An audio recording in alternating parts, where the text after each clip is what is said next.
पृथ्वी की उत्पत्ति एक साधारण लेकिन अद्भुत प्रक्रिया है जो करोड़ों साल पहले बिग बैंग से शुरू होती है। उस विस्फोट ने न केवल समय और स्थान को जन्म दिया बल्कि धूल और गैसों के बादलों को भी स्त्रीकृत किया। इसी प्रक्रिया में हमारा सौरमंडल विकसित हुआ और पृथ्वी एक जलते हुए सुनहरे गोले के रूप में अस्तित्व में आई। प्रारंभिक पृथ्वी पर जीवन की कोई निशानी नहीं थी। एक कठिन और उग्र वातावरण में ज्वालामुखी और उबलते लावे की गतिविधियां चल रही थीं। लेकिन समय के साथ इस जलते ग्रह की सतह ठंडी होने लगी। आसमान में बादल बने और बारिश हुई, जिससे महासागरों का निर्माण हुआ। यह महासागर जीवन का पहला उद्गम स्थल बने। पानी में सूक्ष्म जीवों का जन्म हुआ जो सरल होते हुए भी जीवन के विकास की नींव बने।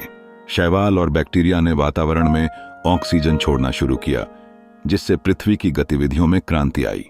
जैसे जैसे जीवों का विकास हुआ, उन्होंने जटिलता और विविधता को अपनाया।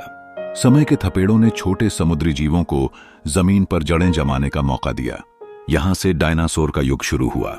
विशाल जीवों के इस साम्राज्य ने दुनिया में शासन किया, लेकिन एक दिन एक विशाल उल्का से टकराने की घटना ने उनके अस्तित्व को समाप्त कर दिया। डायनासोर के बाद पृथ्वी ने फिर से एक नई शुरुआत की। छोटे स्तनधारी जीवों से मानव का विकास हुआ। मानव ने जंगली जीवन को छोड़कर खेती, गांव और शहरों का निर्माण किया। उसने विज्ञान और तकनीक का समावेश किया और आज वह अंतरिक्ष में कदम रख चुका है। हालांकि आज की पृथ्वी कई संकटों का सामना कर रही है। जलवायु परिवर्तन, वनों की कटाई और प्रदूषण जैसी समस्याएं हमारे ग्रह के लिए चुनौती बन गई हैं। इन संकटों का सामना करने और पृथ्वी के सुंदरता को बनाए रखने की जिम्मेदारी अब हमारी है। पृथ्वी की यह कहानी संघर्ष और विजय की है। यह सिर्फ एक ग्रह नहीं बल्कि हमारा घर है।